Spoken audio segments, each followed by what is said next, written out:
Gloire à Dieu, alléluia, gloire à Dieu. Nous bénissons le Seigneur pour le souffle de vie qu'il ne cesse de nous accorder en ce jour. Bienvenue à une minute de prière de ce dimanche 27 avril 2025. Aujourd'hui, le Seigneur a mis en mon cœur le désir de partager avec vous ce passage que nous connaissons bien de Éphésiens chapitre 2, le verset 10. C'est un passage que beaucoup oublient de citer lorsqu'ils citent Éphésiens 2.8, nous sommes sauvés par grâce, par le moyen de la foi. Et à la fin, ils oublient d'ajouter ceci qui est important, qui peut aussi effacer tout ce qui vient avant. Parce que c'est ça la conclusion ou alors la conséquence de ce qui se passe dans Éphésiens 2.8. Je lis au nom de Jésus-Christ.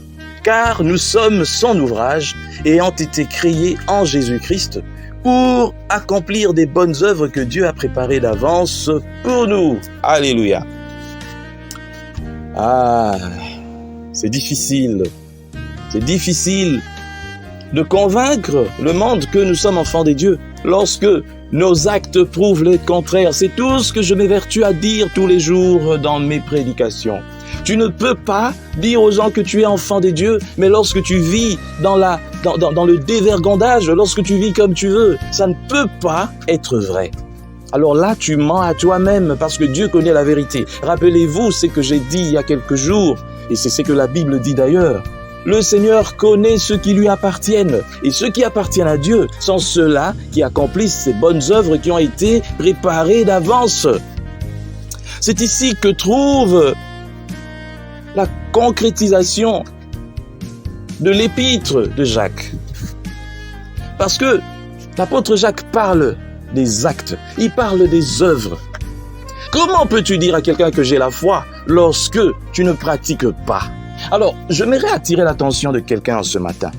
Il y a quelques jours, dans les réseaux sociaux, on parlait des religions et puis tout ça.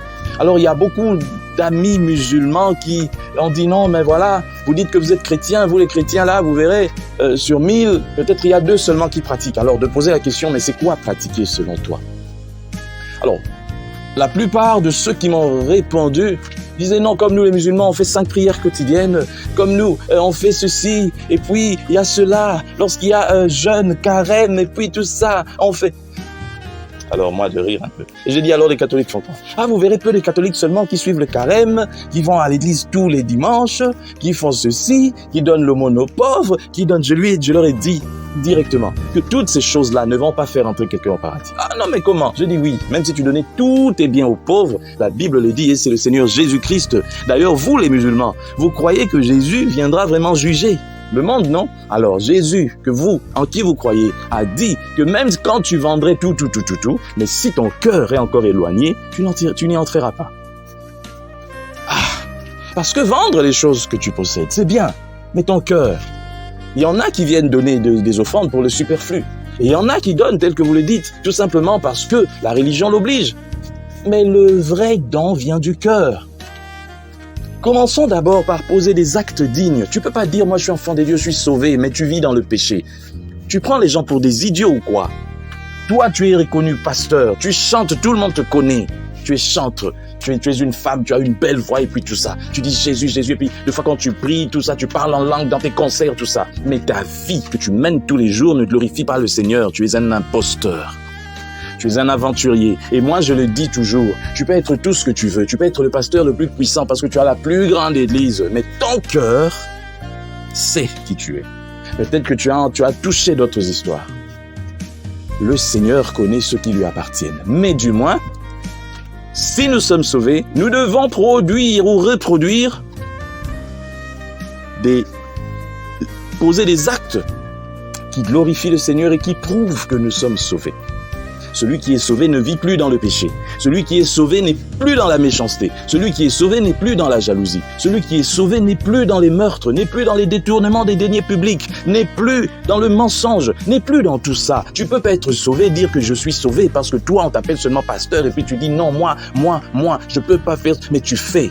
Ce que tu dis aux autres de ne pas faire, toi tu le fais. Tu sors avec des petites filles, tu as des maîtresses, tu trompes ta femme, tu trompes ton mari, et puis tu viens nous dire Jésus, Jésus. Tu couches avec n'importe qui, mais c'est du n'importe quoi aujourd'hui. Qu'est-ce que l'évangile est devenu aujourd'hui? Hier, c'était impossible de voir quelqu'un qui se dit pasteur, mener une double vie, mais aujourd'hui, ils s'en foutent. Et puis c'est l'argent seulement qui importe pour eux. J'ai réussi. Ils sont fiers de dire j'ai réussi. Pendant qu'il y a des âmes dans leurs églises qui meurent. Mourir dans le sens spirituel, mais mourir aussi dans le sens physique parce qu'ils n'ont rien. Mais eux, ils nagent dans le bonheur parce qu'ils connaissent tel ministre, tel président, tel ceci, tel cela. Ils ont l'argent, mais ils s'en foutent. Vous allez payer un jour. Si vous utilisez le nom de Dieu pour vous enrichir, pour faire vos histoires, vos affaires, pour enrichir votre famille, préparer votre avenir, alors vous êtes mal parti.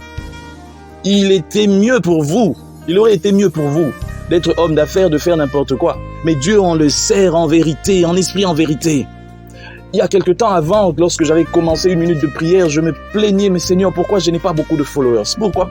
Et un jour, le Seigneur m'a dit, j'ai pas besoin que tu aies des millions de followers. Sais-tu que avec le peu de followers que tu peux avoir, tu peux atteindre les extrémités de la terre. Le plus important, c'est pas que les gens te suivent, dans le sens de devenir tes abonnés. Mais le plus important, c'est qu'ils écoutent ce que tu dis. Or, je peux bien faire passer ton message jusqu'aux confins de la terre sans que tu aies des millions d'abonnés.